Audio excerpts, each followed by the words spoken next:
Aquí tenemos el frontal, ya con su pantalla instalada. La verdad es que ha dado trabajo esto, madre mía, tiene un trabajo impresionante. Impresionante, no me extraña que valgan caros los amplificadores. Su pantalla, ¿vale? La tenemos aquí, con su marco, su botón de encendido y todo listo para el montaje. La verdad es que la caja es justa, no sobra ni un milímetro. Menos mal que va a tener una buena ventilación y una buena disipación. Pues aquí estamos, seguimos con la tarea. Bueno, aquí tenemos la parte inferior del amplificador, la tapa inferior, y ya tenemos montado aquí los componentes que van. La caja está bien aprovechadita, la leche. Tenemos el filtro LPF con sus dos salidas, entrada y salida, y la entrada para el corte de banda, la tenemos aquí. Tenemos la placa de las protecciones que está aquí, que es una de las principales del equipo y que lleva un montón de conexiones, un montón tremenda. Y tenemos aquí la placa de conmutación de antena y de TXRX, transmisión TXRX, ¿vale? Con un montón de conexiones también. Y bueno, la entrada de la sede del LPF van justamente aquí a la placa de gestión de errores, iba a decir yo, de protecciones, porque también controla el filtro LPF, supervisa el LPF, de modo que él monitoriza la entrada del LPF y monitoriza la salida. Las dos van monitorizadas aquí con unos captadores estos de reflejada y directa y reflejada, para ver si hay algún fallo en el LPF o no está en la banda correcta. Y entonces automáticamente da un error y se para el equipo, ¿vale? Porque si no, ¿qué ocurriría? Si yo estoy, por ejemplo, en 7 MHz y el LPF está en 28, puede ser que cuando entre la radiofrecuencia por el LPF, el filtro que en 28, en 10 metros va bien, en 7 o en 3 MHz sea un cortocircuito, ¿no? Y entonces nos jodería el equipo, ¿no? Entonces eso está controlado también, lo controla aquí la plaquita esta de corrección de posibles fallas, ¿no? de protección. Esa es una de las que controla el LPF. Luego controla también la potencia de salida, ¿vale? Si supera unos máximos que le ponemos nosotros, pues más de 1200 vatios, salta y nos para el equipo y nos da un error, ¿vale? Eso es otra cosa que controla. También controla la corriente. Cuando la corriente supera un valor, por ejemplo 45 amperes, si supera 45 amperes el consumo, nos cortaría el equipo y nos saltaría un error también, ¿vale? Y bueno, y la tensión de entrada, y monitoriza un montón de cosas que la estacionaria, si supera un valor de 3, por ejemplo, el equipo te cortaría automáticamente, y varias cosas, ¿no? Está muy bien pensado, la verdad es que está muy bien. Y bueno, esta es otra parte que ya tenemos hechas las conexiones, que lo que nos queda es pues el cableado, que no es sencillo, ya os lo digo yo, no es sencillo, pero el próximo paso que daremos será cablear cada unidad, primero entre ellas y luego entre las demás que van fuera, una vez que vayamos montando la caja. Bueno, pues bonita placa ha quedado aquí, bonita. Bueno, pues seguimos con la siguiente. Aquí tenemos uno de los laterales que tiene un disipador generoso, lo veis aquí, ¿no? Y aquí tenemos montado dos placas, concretamente la unidad central, que es esta, donde va el procesador, que es un Arduino, y donde gestiona todo. Lleva aquí una alimentación de 5 voltios para el Arduino, con un regulador que va aquí montado en el disipador, aquí que todavía me falta ponerle el tornillito, echarle pasta. Y va la placa de la conmutación automática de banda, ¿vale? La placa que es la primera que va en la entrada del transmisor al amplificador, y que lo que hace es tomar la frecuencia y pum pum pum, con un relecito de esto, que esta conexión va a la unidad LPF, nos pone la banda que corresponda a lo que está transmitiendo el equipo, ¿vale? Automáticamente, sin hacer nada. Y nos lo pone en PTT, nos hace todo automáticamente, sin hacer nada nosotros, ni tener ninguna conexión externa fuera del equipo, ¿vale? Nada más que la entrada de radiofrecuencia. Bueno, pues aquí está, ha quedado muy bien, muy bonito también. Este es uno de los laterales. Y ahora pasaremos a ver el otro lateral. Vale, aquí tenemos el panel derecho del amplificador, con su disipador.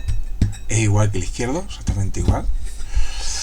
Y aquí tenemos los orificios para coger el PA, que va cogido aquí con 5 tornillos y con pasta térmica para que este también ayude a disipar, aunque ya el disipador, el PA tiene disipador de sobra con el cobre y el aluminio, y además está ventilado. Bueno, pues aquí tenemos lo que he instalado en la parte esta. Concretamente es un bus que está aquí para reducir la tensión de 50 voltios a 12 voltios, para no tener que tener dos fuentes, ¿no? Te lo coges de la de 50. Y luego tiene aquí un transistor reductor para reducir la tensión, y tiene aquí un regulador y un estabilizador para que nos lo lleva a 12 voltios. Así que entrada 50, salida 12, ¿vale? Para alimentar toda la lógica de todas las placas. Seguidamente tenemos la placa de retardo de entrada de radiofrecuencia del amplificador, que aquí vendría la entrada de radiofrecuencia, RF in, RF out, y en una alimentación de 12 voltios, claro, lógicamente, que viene de aquí. Y concretamente esto es lo que hace es, cuando yo pulso el PTT, esto me retarda unos milisegundos para que la placa de detección de banda automática funcione, ponga el LPF en la banda correcta y se prepare todos los LEDs del amplificador, y automáticamente ya entre después en transmisión. Un pequeño retardo mientras todo se sitúa en su sitio del amplificador. Si no hubiera esta placa, puede ser que lo hiciéramos en caliente, ¿no? Y entonces no es muy bueno, ¿no? Porque al apretar entraría a radiofrecuencia, amplificaría el amplificador, igual el LPF, entonces en ese momento estaba entrando los relés, ¿no? Y eso pues no es nada bueno, ¿no? Y menos un amplificador de más de 1000 vatios. Y eso es lo que hace esta plaquita, ¿vale? Luego tenemos aquí un atenuador de 10 dB. Yo le he puesto 10, pero cada uno le puede poner lo que le parezca. Esto es por una sencilla razón, y es para atenuar la entrada al amplificador, para poder usar equipos de transmisión con 10, 15, 20 vatios, ¿no? De entrada, porque la entrada del amplificador es de 0,5 a 2 vatios y medio, me parece que 2 vatios y medio, por ahí, muy baja, muy baja. Entonces, si yo lo uso con mi Hermes, que da 2,5 vatios como máximo, pues esto no necesitaría el atenuador, iría perfecto, ¿no? Tendría yo ahí 2 vatios y pico de entrada de excitación del ampli, y tendría unos 1100, 1200 vatios de salida, ¿vale? No sé, eso según. Y es para esto. Este concretamente para el Hermes no se lo pondría, aunque si se lo pone, lo que pasaría es que, claro, no llegaría a tan alto, ¿no? Igual con esto sale con 800 vatios con el Hermes, con el Hermes no, exacto, con el Hermes, sí, porque esto atenúa 10 dB concretamente. Y bueno, de momento yo lo he instalado. Yo creo que lo voy a usar con el Hermes. De momento no voy a ponerle el atenuador, no se lo voy a intercalar, sino lo voy a poner directo para probarlo con el Hermes. Y al final tengo esta plaquita, que es el regulador del ventilador de ventilación, que tiene aquí un regulador para que yo pueda darle la velocidad que yo considero oportuno, ¿no? Para que no esté siempre a tope, ¿no? Absurdo, ¿no?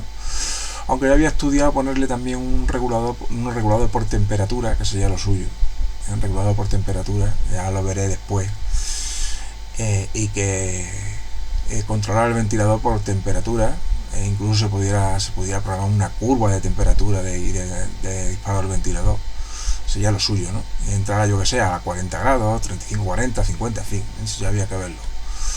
Y a medida que va subiendo la temperatura, iría aumentando las revoluciones del ventilador. Eso sería lo correcto, que es como lo tienen normalmente los equipos, ¿no? Y bueno, eso es lo que os cuento. Ya tenemos aquí otra parte, ya para cablearla directamente. Y nada, seguimos con la historia. Espero que os guste. Bueno, aquí tenemos ya el ampli, ya va tomando forma, como podéis ver, los cables de alimentación AVG8 de entrada. Y bueno, la cosita va cogiendo ya forma, ¿no? Vamos a ver la parte de atrás. ¿Vale? Aquí tenemos la parte de atrás ya montada. La parte delantera. Ya aparece un amplificador. Puedes ver. Y la parte de atrás, que es la tapa.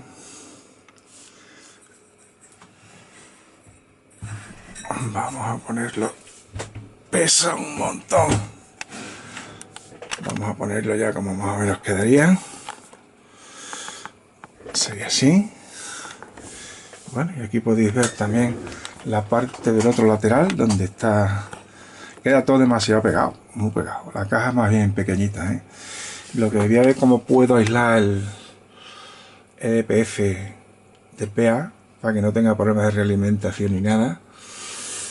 Aislarlo metálicamente del otro para que no haya problemas de que pueda haber una realimentación de una parte a otra. Todos los amplificadores suelen llevar totalmente aislados el PA y el LPF. Y bueno, y ya poco a poco ya queda menos. Va apareciendo esto otra cosa. Va apareciendo otra cosa, que es los refrigeradores que llevan los laterales. Y por refrigeración no va a ser. Bueno, pues venga, seguimos. Vale, aquí andamos ya con todos los accesorios para montar el amplificador, ya cablearlo. Para lo cual tenemos para alta potencia, tenemos cable RG400, perdón, RG142, que es este, de alta potencia, muy baja pérdida, doble malla y con corazón de teflón.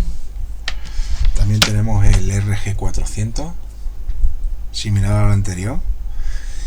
Y para la baja potencia de entrada tenemos también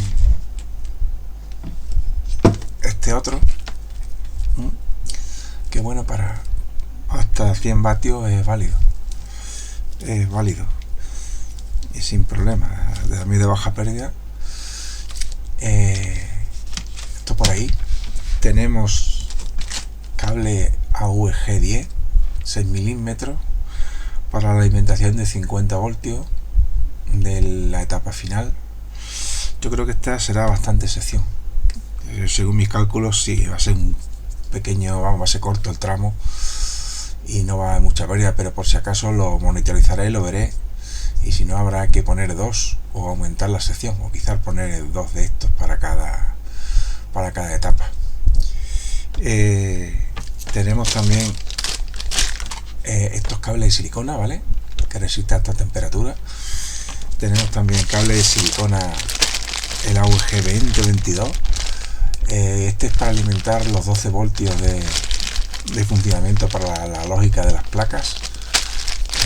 Muy poco consumo, por lo cual no hace falta un cable muy grueso.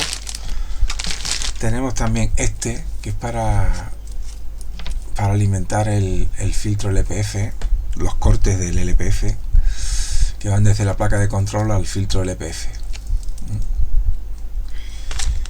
Y bueno, eso es lo que os cuento, ¿no?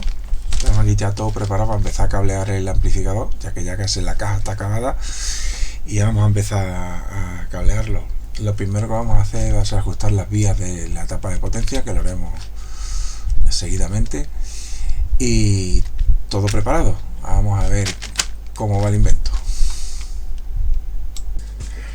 Al final he hecho un cambio, os lo enseño aquí, que el cable general que viene de la fuente de alimentación, de la entrada del amplificador a la placa de control, donde está el amperímetro y el voltímetro y donde se reparte ya la corriente, base AVG8, concretamente este, que soporta hasta 65 amperes, que no vamos a llegar ahí, pero bueno, un trocito muy corto, solo va desde la entrada de los bornes del amplificador a la placa de control, ¿vale? Y luego de la placa de control al PA ya pondré la VG8, porque lleva uno para cada parte de la tapa. Ya un transistor de los EDMOS, una parte va alimentado aparte de la otra, cada uno lleva sus cables independientes a VG8. Y bueno, ya está, eso es lo que os comento, para que sepáis exactamente cómo va el tema, ¿no? Cómo vamos cambiando sobre la marcha según vamos viendo. Bueno, aquí tenemos ya el PA para ajustar la corriente de vías del PA. Aquí le tenemos, ¿vale? Para lo cual vamos a usar mi fuente de laboratorio Raiden, que la tenemos aquí, concretamente el voltaje puesto en 52 voltios con 50, que más o menos va a ser la tensión que va a tener la alimentación, más o menos no exacta. Y tenemos la intensidad, que la tengo aquí en 2 amperes, porque vamos a necesitar nada más que 1 ampere, ¿vale? La tenemos aquí en 2, pero la vamos a poner un poquito más para arriba, vamos a poner en 3 o en 4, vale, en 4, ¿vale? Y luego tenemos esa alimentación, va aquí al source del transistor LDMOS, a los source, a los dos sitios, van los 52 voltios. Y tenemos otra alimentación aquí en la parte de vías, de control de vías, que la tenemos aquí de 12 voltios, 12,5 exactamente, la cual vamos a usar para alimentar las vías. Bueno, yo os explico aquí un poquito para que lo entendáis todos. Este es el ajuste de vías. El ajuste de vías es igual para los dos gates, ¿vale? Puesto que esto es como si fueran 2 transistores montados en una cápsula, pero como son idénticos, se supone que la tensión de los gates es la misma para los dos, para que den la misma salida, ¿vale? Son pareados, son idénticos y no hay problema en ese aspecto. Por aquí tenemos la entrada de RF, que no la vamos a usar, ¿vale? Sí vamos a montar una carga artificial en la salida por si acaso. Esto no va a transmitir, no tiene que transmitir porque no tiene entrada ninguna, pero para más seguridad vamos a poner una carga artificial para que no haya ningún problema. La vamos a poner ahora. Y bueno, luego os enseño por aquí para que lo entendáis. Ahí veis la entrada de RF, justamente aquí pone de 1 a 3 vatios RFI, o sea que la entrada tiene que ser comprendida entre 1 y 3 vatios. Y aquí tenemos la salida 1200 vatios de 1,8 a 54 MHz. Y luego aquí, que lo he buscado por todos lados y ahora me doy cuenta que está aquí, tenemos la polarización para ajustar las vías, ¿no? Tenemos que es 2,6 voltios o 1 ampere, ¿vale? 1 ampere, que significa que es medio ampere para cada transistor, ¿vale? Luego tenemos aquí un diodo que va ahí, diodo de temperatura, que va pegado al disipador. Normalmente suelen ir a la misma transistor, pero aquí va el disipador con pasta para controlar la ganancia del amplificador. Si pasa de temperatura, pues bajará la ganancia y protegerá el PA, ¿no? Incluso yo creo que puede llegar incluso hasta desconectarlo si la temperatura es muy caliente. Y bueno, y aquí tenemos la salida de RF, una alimentación de un transistor y otra alimentación de otro transistor que está aquí, aunque son iguales, pero bueno, cada uno tiene la suya, pero al fin y al cabo es lo mismo. Y cada uno va a llevar un cablecito de AVG10, ¿vale? Para que no haya problemas con los picos tan altos de intensidad que va a haber, ¿no? Bueno, pues vamos a ajustarle la tensión.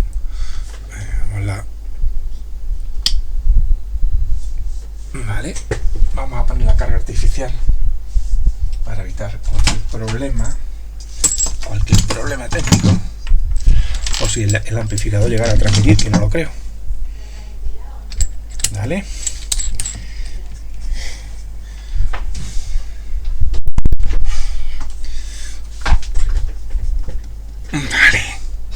Bueno, tenemos la carga artificial.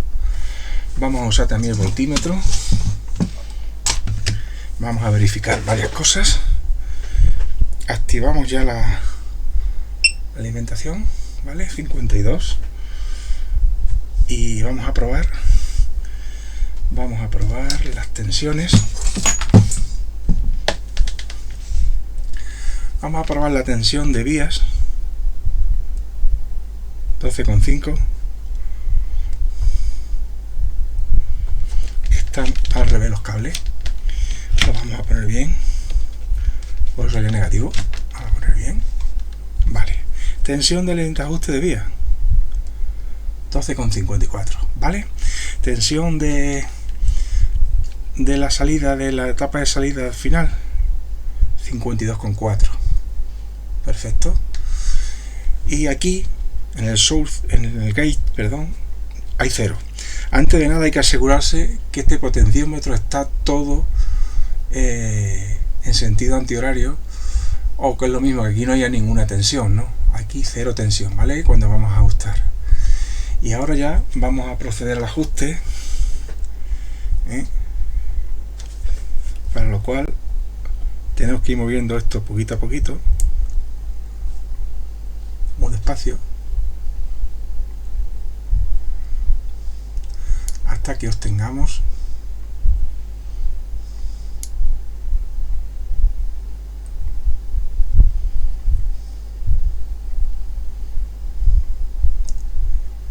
ahí va 0,25, 0,40. Hay un umbral.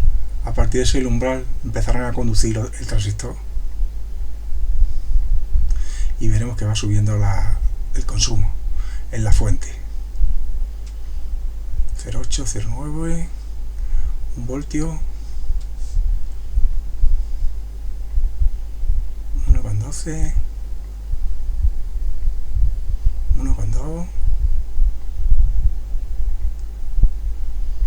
1,4, 1,5, 1,6, 1,7, 1,8,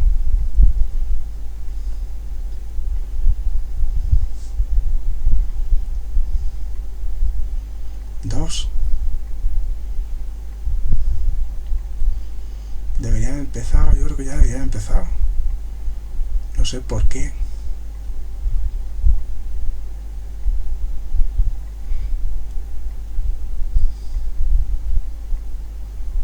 Bueno, vamos a seguir donde lo dejamos con el ajuste. Tenemos 2,6 voltios. Vamos a seguir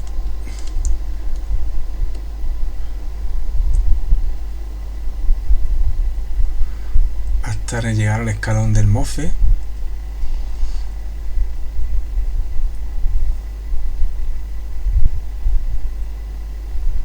Despacito. Aquí tiene paciencia, ya ahí empezamos a ver resultados. La tensión va a ser bastante más alta de la que pone en la placa, pero eso es debido a que depende de qué tipo de transistor montes. Hay varias opciones. Y 2, 3, 20, 21, 22, 23, 24.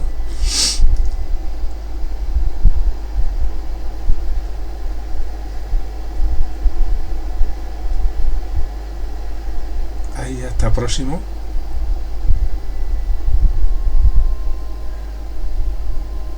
Vale, 1 amperio, le vamos a dejar ahí.